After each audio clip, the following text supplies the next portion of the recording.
Welcome to Conversations with Garmamie, episode 41. Our guest is...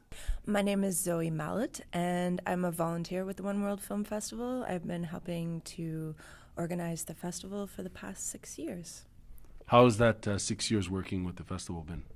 It's been great. I love documentary films. I studied human rights in university, and Ottawa, well, the One World Film Festival is Ottawa's longest running documentary film festival focused on raising awareness about human rights, social justice, and environmental issues, and that's something I'm really passionate about. We'll be talking to Zoe about a documentary film entitled Sonita. If 18-year-old Sonita had a say in things, Michael Jackson would be her father and Rihanna her mother. She captures her dream of being a famous rapper in her scrapbook. For the time being, her only fans are the other teenage girls in a Tehran shelter. There, Sonita, a refugee from Afghanistan, gets counseling for the traumas she has suffered and guidance in shaping her future. Her family has a different future planned for her. As a bride, she's worth $9,000. What's more, women aren't allowed to sing in Iran. How can Sonita still succeed in making her dream come true? Director Rakshare Garmamie ends up personally involved in answering that question, reigniting the discussion as to how documentary makers should relate to their subjects. This is just one of the many unexpected twists in an exciting journey, repleted with setbacks and successes of a young woman looking for her own path. The film's core consists of Sonita artistically arguing against a disastrous forced marriage practice that obstructs her freedom in an impressive, dramatic rap video. If you live in Ottawa, join One World Arts and the One World Film Festival on June 2nd at 6:45 p.m. at the ByTowne Cinema, that's at 325 Rideau Street in Ottawa, for a one-night-only screening of the documentary Sonita. This film is winner of both the Grand Jury and Audience Awards for World Cinema Documentary at the 2016 Sundance Film Festival. This moving documentary focuses on the struggle of a young woman, Afghan refugee Sonita Alizadeh, to escape forced marriage and follow her dreams of becoming a famous hip-hop star. After the screening of the film, there will be a special talk with guests Nipa Banerjee from the University of Ottawa and Jamaal Jackson Rogers, also known as JustJamaal the Poet, exploring a variety of themes and issues highlighted in this film. Tickets are only $12 each, with proceeds going to support One World Arts in delivering the 2016 One World Film Festival. For more information, visit oneworldfilmfestival.ca. So, we're here to talk about Sonita. Tell us a little bit about this film. Well, it's a documentary about a young Afghan woman who's living in the capital of Iran, Tehran, and she wants to become a famous hip-hop star. But her family wants her to get married, so largely so that they can get a bride price for her. So they're hoping to get up to maybe $9,000 for Sonita. And this is so that her brother can get married, because her brother needs money to get a wife. And so it shows how, this young woman's future is being controlled by a patriarchal tradition that has a lot to do with poverty and economics. And it's a tradition that she doesn't agree with, and that her family, like her mother, is encouraging this process, but you get the sense that her mother doesn't necessarily agree with it, but it's just the way things are. It's tradition. It's tradition. Right. And it's something that can change and hopefully will change. She's living in Tehran, but her family is in Afghanistan, and her brothers live in Afghanistan. So she's essentially a refugee. Yeah. She's a refugee in Iran, and I think that adds an interesting layer to it, because you see Sonita in a school that's like a special school for I guess Afghan refugees in Tehran. I'm guessing it's an NGO, and they provide services and support for street youth in Iran. So she's helping out there, doing some cleaning, but she's also taking classes there. And there's also other girls and boys at the school. And they also provide counseling for traumas that these youth have suffered. And so Sonita receives counseling for the traumas that she suffered escaping Afghanistan under the Taliban. Right. Do you remember that scene where I guess the arts therapist is asking her to reenact that moment where these men, the Taliban, had her family held at gunpoint? That was a very powerful scene. Well, there's a lot of scenes in this film that I found very moving and inspirational. But I think overall what I found a driving force of this film and a message that I like people to pick up on is that arts can be used as a tool for dealing with personal struggles. Sure. And empowering people to change their lives in really profound ways. So you mentioned arts therapy and how Sonita and her fellow youth at the center reenact a situation where Sonita was fleeing with her family from the Taliban. And so they do kind of like a sort of silent staged piece where they freeze in this moment, and Sonita explains like what is happening in the moment. And it really affects her, but it's a way for her to deal with her trauma. And the lyrics that she writes hip hop.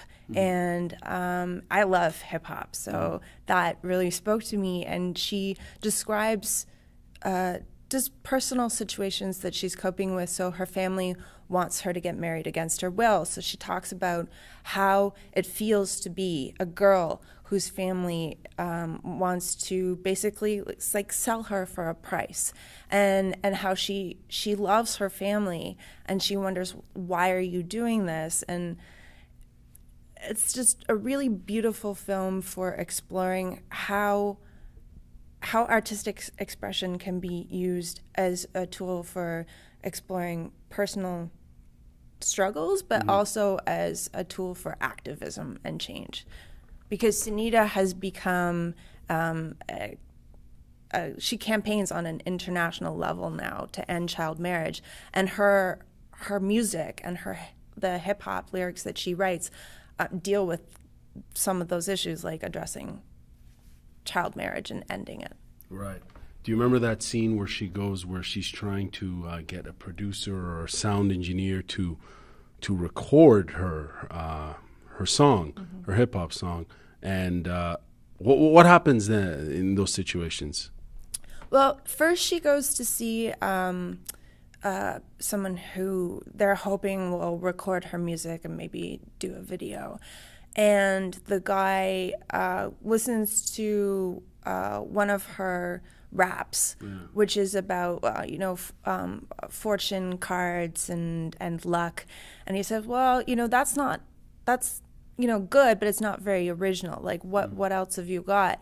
And she shares a rap about her personal experiences.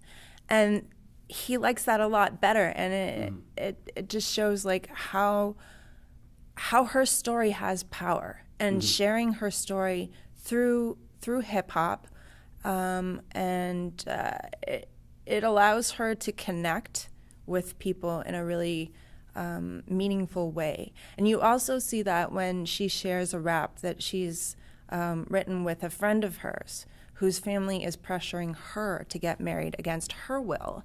And the girl breaks down in tears. And I get choked up just remembering it. And the girl says, I wish this is exactly what I wanted to tell my father. And so, she's telling a story that's hers, but that connects her with other young women who are facing similar situations. And what do you think about her use of hip hop music? I mean, it's music for social justice and activism and so on, and her using that culture to express it on a global stage. I think it's incredible. That's one of the things that sort of has kept me interested in hip hop, and it's really like grown my love of hip hop over the years. Is the messages behind it. I mean, you've got stuff that's just fun, you know, that's Party music. And hip hop tells a story. So sometimes that story is fun, and it's about, you know, just having a good time. And other times it's about bigger issues like police brutality or racism or violence. And so it runs this gambit of issues and life experiences, really. On top of that, it's interesting because she's a 15-year-old female refugee. She's a 15-year-old refugee in Iran. She doesn't have legal documents, right? And she's singing, and women are not allowed to sing in that country and record songs. So, I mean, she's revolutionary, right, in that sort of way. And I think for me, I enjoyed watching this film. I found that it's really interesting to see how this genre of music, or this culture, hip-hop culture, is a global one, right? And you could see someone from in the middle of Central Asia, emceeing and narrating their own struggle. And they have a fan base, right? She has a fan base that supports her as far as her friends in that NGO and school and supporters. But there's a greater cause for her personally. And one scene, for me, it didn't really hit me in terms of everything that she was saying until I saw the music video. You know, when she records that music video. Until I saw the music, I didn't really fully grasp it all. You know, the lyrics really hit me, especially this one. No enemy would do what you did to me. Of course, this is in English. She sings either in Farsi or I don't know, Dadari. You know, she says that line, no enemy would do what you did to me, and that's in reference to her parents and her being, you know, a product, right? She's being sold. She's not a person. And that, when I saw the video, I was like, my God, like, this is a powerful story and a very original one. It is a very original story, and I think you've touched on a few things that really drew me to this film. One of them is that, like I said before, you know, I love hip-hop. Sorry.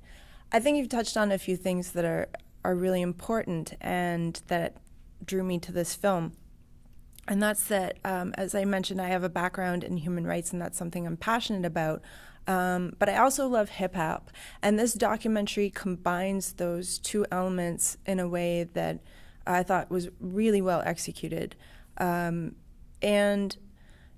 Sonita sharing her story through hip-hop allows it to reach people in a way that, an informational video or a public lecture or other more academic tools wouldn't be able to do. So she recorded that video, and it went up on YouTube, and people, including her family in Afghanistan, saw that video. Right. And their reactions were, I think, pretty. They liked the video because it's a good video. Her song is powerful, and it doesn't necessarily create change overnight, but it has the capacity to inform people's attitudes and speak to them on a personal, emotional level. I mean, Sonita's not saying, you know, what you're bad people. Why do you do this? But she's saying, just from her own experience, speaking to her family as a daughter for sale. I love you. And I don't understand why you're doing this, but I still love you. And I think that's one of the messages that comes across in this film, is that it's not a situation that the people involved in it necessarily totally agree with. They just accept it as a way that things are. And in that sense, it has the capacity to change. Mm-hmm. And I think Sonita's music can help drive that change. But really, I mean, it's going to take communities making that change from within. Mm-hmm. You can't come in as an outsider and try to force people to change things that they've been doing for a really long time. I mean, maybe possibly hundreds of years or thousands of years, and that there are reasons for it, reasons that we might not agree with, but those communities have to address those reasons in order to change. So, poverty, economics, recognizing that women and girls have value in and of themselves and not just as, brides for sale. Mm-hmm. But that's something that those communities will have to address at their level. For sure. Well, when I was in university, I studied human rights at Carleton. And that's where I met you. And I was thinking hip-hop and slam poetry, which is partially something this film is about, brought us together. Mm-hmm. And it's interesting now that after all of these years, I think I probably met you about 10 years ago, here we are again talking about hip-hop and the power of hip-hop and the power of slam poetry. Mm-hmm. And I think that that's something that people will latch onto when they hear about this film and when they see this film, because as someone who has sort of been in and out of the slam poetry community in Ottawa for many years, mostly as an audience member, occasionally as a participant, Ottawa has a really, really incredibly robust and vibrant and just amazing slam poetry community. Mm-hmm. And not enough people, I think, know that. And so one of the things that is going to happen at this event, so after the film on June 2nd at the ByTowne Cinema, we're going to have a conversation with Nipa Banerjee. She's a professor of global studies at the University of Ottawa, and she's an expert on Afghanistan. And so I'll be asking her about what the security situation is like in Afghanistan and how that affects women and girls and what has been done in Afghanistan, but in other countries, because Afghanistan is not the only country where early marriage and forced marriage is practiced. And that's something that I want people to be aware of, is that this is not just like an Afghan tradition. It happens in India, it happens in Bangladesh, and a lot of countries around the world. Certain parts of East Africa as well. Yeah, even in North America, 100, 200 years ago, like, women didn't have the choice about who to get married. Oftentimes, their families would decide who they got married to in order to cement relationships and make sure that land got passed on to the people that they wanted it to. So I'll be talking with Nipa Banerjee about some of those and other issues. But I'll also be talking with Jamaal Jackson Rogers, who is a slam poet, arts educator, hip-hop MC, and just all-around multi-talented individual. He runs an event series out of Origin Studios called One Night, where he interviews artists. And so I'll be talking with Jamaal about artistic expression and how it can be used to deal with personal struggles, as well as a tool for activism and raising awareness about issues and his own experiences. Because he travels around the world doing poetry workshops. Right. So that's one of the things that I'm really excited about for this event on Thursday, is that people will not only find out about Sonita's story and be inspired by that, but they'll also find out about, what's going on in Afghanistan right now, what has been going on in Afghanistan, what's going on in Ottawa's slam poetry community, how they can get involved in artistic expression. So there's going to be a lot going on at this event that I think people will really, really enjoy. Well, thank you very much for putting it on, and all the best. Thank you, Garmamie. Thank you for listening to Conversations with Garmamie. For more information, visit Garmamie.com. You can find me on Facebook at Conversations with Garmamie.